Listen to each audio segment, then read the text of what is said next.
Hoş geldinizler. Bugün bizlerde gattı ervet havarlar. Aleyküm selam Samet. Hoş geldin Murat. Ervet havarlar. İyi yayınlar. Spasibo. Meryem Opa. Hoş geldiniz.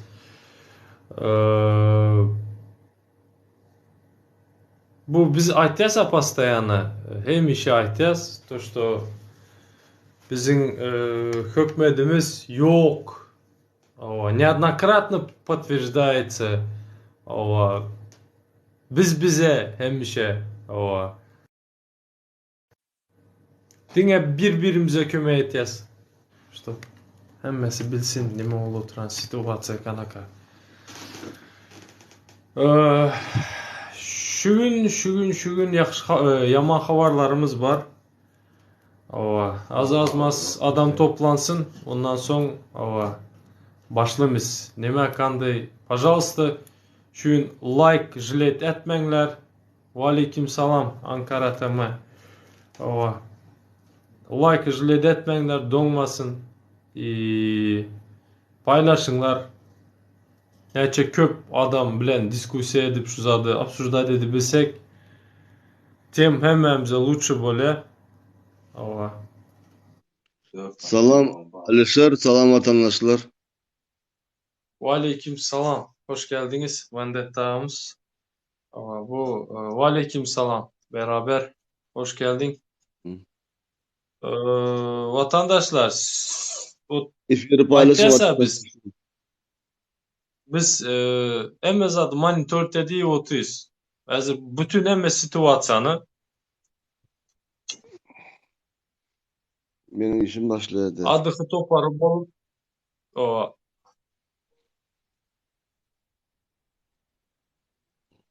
просто sesini yakıp koy user paylaşırız biz. Sesini yakıp koy просто efirde otur. Привет, Salam. hoş geldin. Selamun aleyküm vatandaşlar. Alişer Vendetta abi. Aleyküm selam Murat. Salam Hoş aleyküm. geldin. Hem adaka şun bir anons edecek bolya şun ifir şun çip yaman vacip haberler adamlar paylaşın vatandaşlar. Like'lar koyuşturun, efirin paylaşın. Efir donmasın, pожалуйста. Yine de seyredin, yine de zat sizin elinizde. Stop emmesini duyurma için sizin kömeğiniz gerek.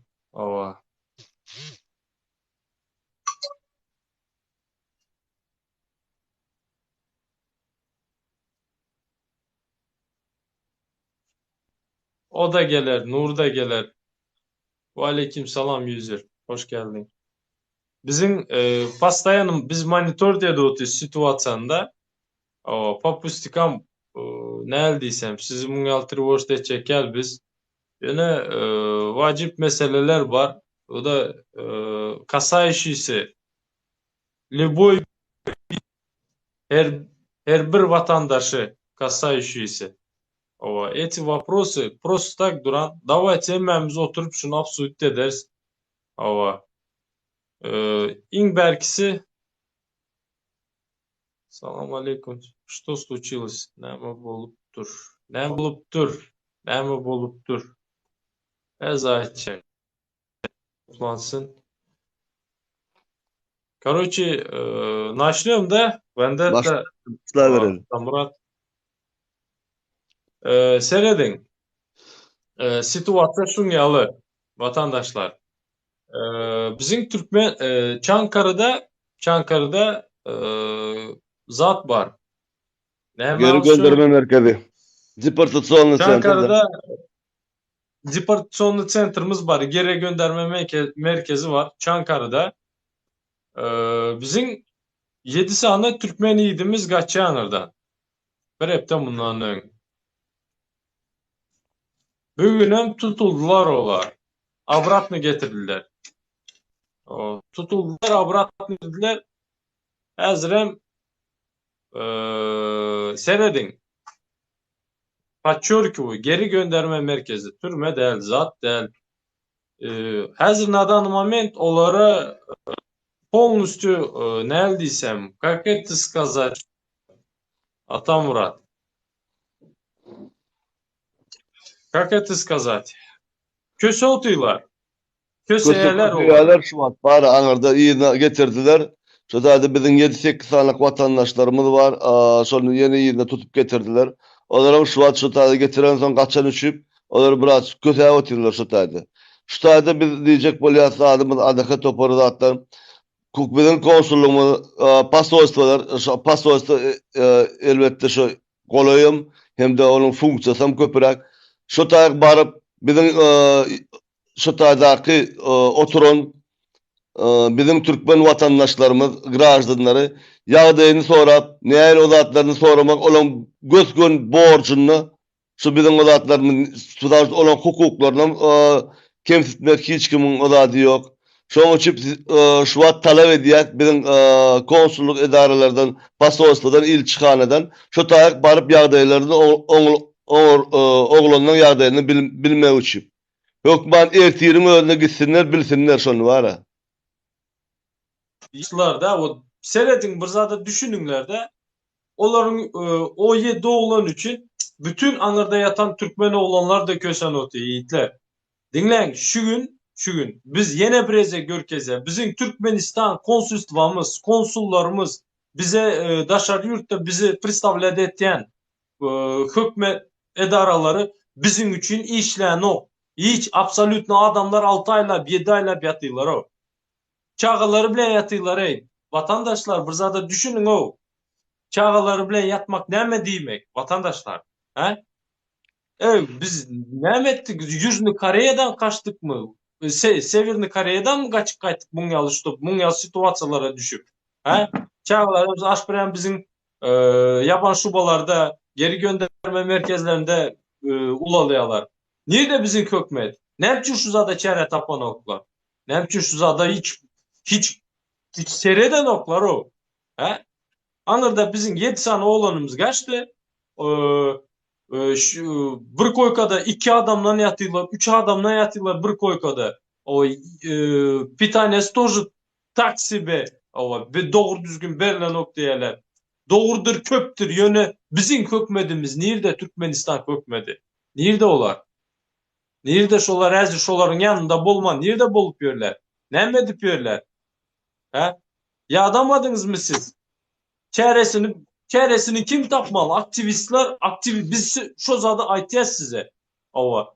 Bunu paylaşıp bunu medyaya bermeli. Bunu aýtmaly şoňa şop seretmesi üçin. Düşünäňizmi? Şu ýaly medyaya çykmasa, aýdylmasa çäre görjek ýokmy oňa? Hiç kim görmez.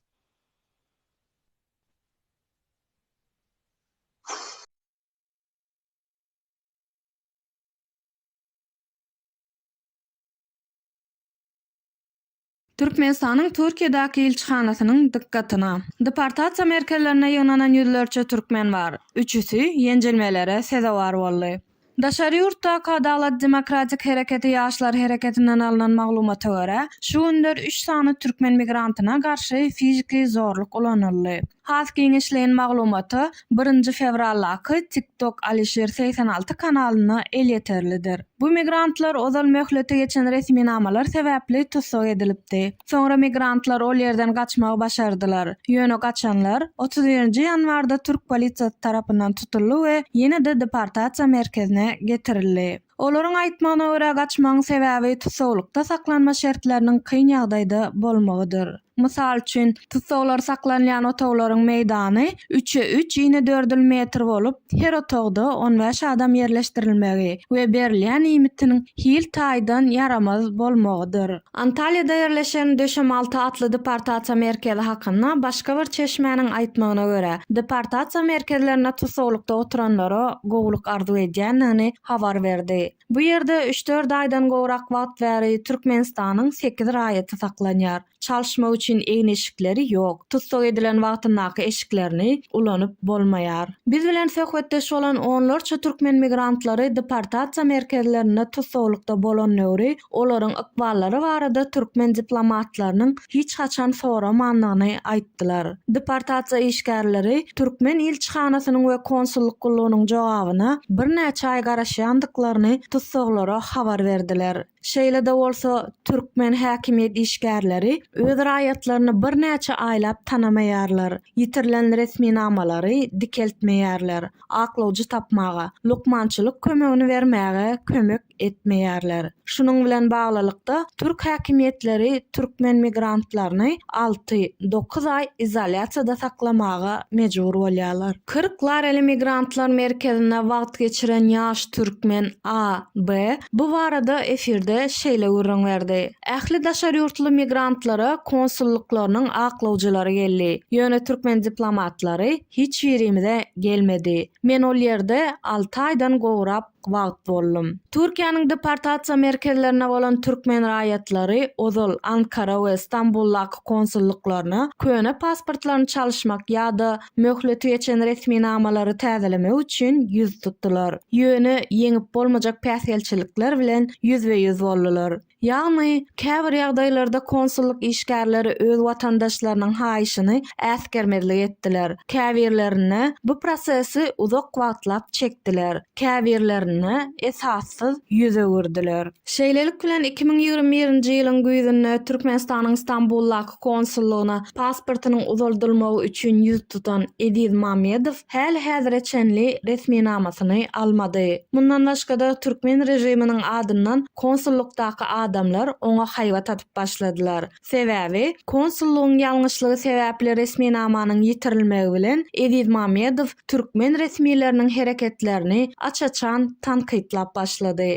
Mundan başga da Türkiýede doglan migrantlaryň köpüsi dogluş şahadatnamasynyň ýoklugy sebäpli keskitlenen ýaşaýyş ýeri bolmaýan adamlaryň ýagdaýyna düşýär. Mysal üçin 2022-nji ýylyň 27-nji ýanwaryna doglan Muhammed Ali Sahatowy aýdyp bileriz. Ene atasy dogluş şahadatnamasy üçin bir näçe konsulluga ýüz tutdy. Bir ýagdaýda ony konsullukdan kovup çykardylar. Ol döwürde pandemiýa mewjud ýardy. Türkmenistana gitmegi maslahat berdiler. Türkmenistan bilen howa ara gatnaşygynyň ýoklugy sebäpli bu mümkin däl. Beýleki birine 2022-nji ýylyň 16-njy awgustynda Çağanyň kakasy Alisher Sahatow beýleki türkmenler bilen birlikde konsullugyň çägine hüjüme sebäp boldy. Geçen ýyldan bäri köp konsulluklar türkmenleriň pasportlaryny 2024-nji ýylyň 31-nji dekabryna çenli täzelep başlady. Emma konsulluk gullugyny tankytlayan aktivistler olary dahyly däl. Olaryň resmi namalary uzaldylanok. Emma köne görnüşli pasportlar hiç kim üçin täzelenenok. Netijede müňlerçe migrant bekanun immigrantlara öwrülmek bilen häzirki wagtda ýaşaýan ýurduna galmak üçin kanuny ruhsatdan mahrum edildi. Şol sebäpli işlerini, ýaşaýyş jaýlaryny itirýärler. Çağalary mektebe gatnap bilmeýärler. Köpsi saglyk hyzmatlaryndan we syýahat azatlygynyň mahrumdyr.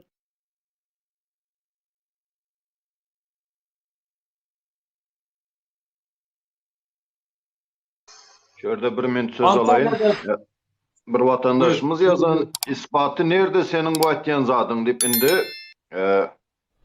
namerini şu zatları indi halkın önünde yalan deyip görkezecek. Olup can etdiler indi komentariyada gelip yazıp oturlar. Bolye diyeli, bul aydlı oturan zatlar yalan diyeli. Indi Türkmenistan'ın daşarı yurttaky diplomatik edaralary, ilçihanadır, konsulstuwa tapaw diýok. Şolaryň haýsysy tapaw diýok. Rossiýada, Türkiýede tapaw diýok. Haýsy konsulluk ya posolstvo biz deportasyonly lagerde oturan vatandaşlarymyzyň barıp hal ýagdaýyny soradyk. Ana şu çisloda, ana şul adamlara ana şunça kömek etdik dip haýsy edara owa maglumat berip bilýär. Eğer bizlerin bu ayda oturanımız yalan olsa. Hani men Svotkasına garaşýan barmyş oňal Svotka, ana şu konsulstowa gitti, owa gördü öz vatandaşlaryny, owa şolaryň iýi çişi, gigiyena ýagdaýy, näçe sagat ýatdy, nämişetdi, öz vatandaş hakda alady, etdi şu wagtda çelli dip kim aýdyp biljek? Hiç kim aýdyp bilmez. Hatta Alisher, men sana linkini uğradandım. Hatta Rossiýada Gulya Tekaýewa diýen aýal maşgalar şu türkmen deportasyonly lagerine barıp türkmenleriň haly ýagdaýy hakda makala piçat etdi internetde. Owa maksat saparma 70 adam. Maksat Bayramoviç çıktıdan şonuň barmağına näme hakkı var dedi. Потому что ol aýal hakykatlar aýtdy. Şu elimizde de piçeğine vardı diye şunu topuldayan oğlancıklar diye piçeğinin üstüne diye. Beylek halklar diye Kırgızistan, Kazakistan, Özbekistan bayramçılık günler var, praznik bellep verdi deportasyonlu lagerin içinde. Gayrat edin, dokumentlarınızı işle oturuz. Yakında çıkarsınız deyip. Emma Türkmen hükümeti baranak. Indi pasolstvanın, konsulstvanın funksiyası devletten uğradılanda näme deyip uğradılıyor, näme misi bilen uğradıyor, kımmat bahasına bilet satan pul kazan deyip uğradıyor mu? Ya şu yerde o hareket eten kargolar tuttanı dayıt et, fitch house'lar, zatlar tuttan dayıt et, şonun arkasından pul kazan deyip veriyor mu? Yok. Şu yerdeki halka kömek et deyip göğüyor. Indi düyüp kökünü izarlasak şu bol oturan situasyonun düyüp esasını. Eğer beyleki yurtlar yalı Dünya Konvensiyasına layıklıkta daşarı yurtta yören vatandaşı pasport berilen olsa şol yankı aydı oturan adamlar deportasyonlu lagere düşmezdem, şondan kaçmazdam. Demek Kutay'da kim günahkar? Yine hükümet günahkar. Ya gelip Kutay'da kâbirleri o bilemek 3 klas bilimi var mı, 2 klas bilimi var mı? Hani ispatı diye sen karşılıklayın bana ispat görkez. Konsulsluğa bardı derine düşoları vatandaş hakta kızıklandı deyip. Koy suutnamanı. Haysı çisloda varan, kimin yanına varan? Koy suutnamanı. Men şu an karşılıklayın 5 tane suutnama koyup vereyim. Senin her bir suutnamanı. Yine dur. Ben size elementarınızı aday edeyim. Dostlar, doğanlar, dinleyin bir zade. Şu tayık düşen adam, şu eğin başı bilen düşe. Şu eğin başı bilen düşe ve özünün eğin başını bir hepte 10 günden son yuğum onu. Değiştirmeli şunu. Yuğup yetezeden gibi. Yokun yalzat. Ne etmeli o adam? He? Siz fikir edin 3 ay 3 ay 6 ay yatanlar ne? He? Nerede bizim hükmet diye biz hükmet diye yok şu zat bizde. Biz неоднократно говорим, неоднократно доказываем. Понимаете? И yok şu zat bizim. Hükmetimiz yok vatandaşlar. He? Bir zatlar mı? Kak poложено kimliği doğrulamak için sroklu pasport gerek. Wow. Sroklu pasport Batın neler böyle oğlum? fabrikasından ya kakın firmasından alınmıyor. Hükümet veriyor. Hükümet şu pasportu vermese nereden kimliği doğrulansın? Şoň ýaly akylly pikir etýän özüňi. Gel efire. Gel dialoga gel gürleşeli gel. Gel meniň soraklaryma jogap ber oň ýaly akylly bolsaň. Klawiatura Rambosy bolmadany, klawiatura Geroy bolmadan gel efire. %100 gürleşeli näme soraň bolsa. Gelip Gitti, bilmeýärler, uzak onlar dedi. gelip bilmeýär, diňe ýazyp bilmeýärler Pasportlar. onlar. Köne pasportlar ne etmeli? Sen şu soruğa cevap ver. Köne pasportlu düştü. Ölmeli mi o? O da narkoman mı? O da oğru mu? O da kezzap mı? Pasportu yoklar. Siz şunu bana açacak olyanız ya bize mi açacak olyanız? Kime yedirecek olyanız? Zeypali ucu bara. Mail istip bir Narkoman ýazdy yurda gidip gelsin. Nämçin Kazaklar, Özbekler, Täjikler, Kırgızlar yurduna gidip gelmeye taşlar yurtda näme? Türkmeniň maňlaýynda şahy barmy? Nämçin Türkmen gidip almaly beýleki döwletler öz näme konsulstwasynyň alyp bilýärke. Nämçin Türkmen alyp bilmedi. Ya Türkmen barıp şu Dünya Konvensiýasyna gol çekmedimi Türkmen hökümeti? Biz şu konvensiýa boyun eýes, biz şonuň talaplaryny ýerine ýetirýäs diýip Türkmenistan gol çekmedimi ya? Gol çekdimi demek şonu berja etmeli. Ana bu hökümetiň jenaýaty. Nira barsaňyzam, haýsy tarafa ýatsaňyzam. Gidip yurtda alsın diye. Evet. Nämçin beýleki döwletleriň galyp otyr. Türkmen näme taňry gargan milletmi? Gidip Öyle gele kiler başkaları olmaz. öz özüne aslı sen amasmalı mında. Kim gidip gele men eşsany özbegin Kazağın öz konsulstwasyndan pasport alan suud et görkezeyin. Eğer gidip gelýän olsa. Näme yalan gürläp otursun Kutayda? 104 adamın içinde.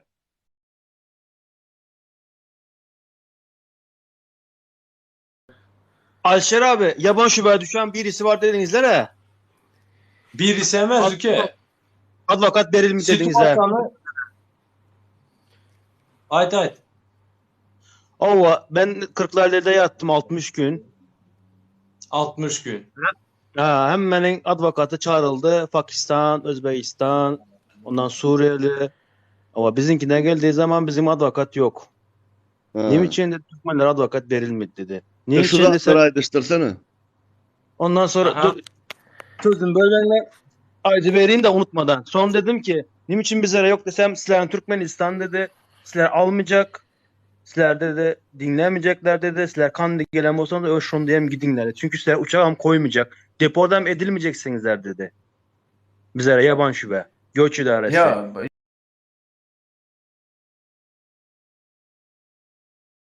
Az Yo, yapan dur, şuba dur. düştüler. İyi. Lesem 6 ayla beçeler bilen yatıp. Sen şoların hakkına gelip az ayda oturan zaten hakara Her kimi şolar. öldü günahkarda bir minut Ali Khan. Ali Khan, bir minut. Ali Khan, eski yanında mı? Eski yanında mı Ali Khan? Eski yanında mı? Dada. Eski. Yine Serhat Acimcan. Eski yine Edir. Öyle dokumentim kimliğim vardı. Pasportum normaldi. Konsulluğa vardı. Pasportunu elinden alırdı. Vermediler. Eski. Ali Khan'ın bir çağısı dokumenti şu vada çeller beren aklar. Onu ne mi demeli? O beren yokla ben in kiçkine beçem elimde men şo bilen hiç kana kapanınsa gidip bilmem. Siz bura çıkanımızın pasportunu aldılar vermediler. Ne için? Vatandaş trebut etti. Düşündün? İsen bana hoçu сказать Azimcan. Bu zat için hükümet ni vinavat, zer vinavat. Doğru mu? Adamlar vinavat. Yani halk vinavat. Doğru mu? Bırak durma. Ya bu mu? Kare bratu, taza doğulan mesela premier aydaman da bratu, kare Vermesene. taza beçe Vermesene. doğulan ma patsanım doğula diye, doğru mu? Ben şuna Aha. metre kalmasam şuna hükümet mi günahkar bula dilim, ben mi günahkar vaktinde Ya, almalısın sana sen. verirler. Vermese kim günahkar, vermese soramasa radyetil günahkar, soramasa radyetil günahkar, vermese Aynen hükümet o. günahkar. Şu adam azı şu razgovoram şuna var otan bratu. Sorandan son beren yok. Neçe gezek soradın Bana doktora karar. ben özünden Görüpsen mi? Ali Azimcan. dokumentleri Serhat. Görüpsen şu dokumentlar Azim. Ene şu dokumentlar Türkmenistan soran dokumentları. Emmesini ettim. Emmesini ettim. Bir gün işlemeni için, Ya, öz fikrimi paylaşanım için, öz fikrimi paylaşanım, açık paylaşanım için, hükmetin yanlışını görkezenim için beni şu günkü güne çağımı dokumentini vermediler. Düşündün?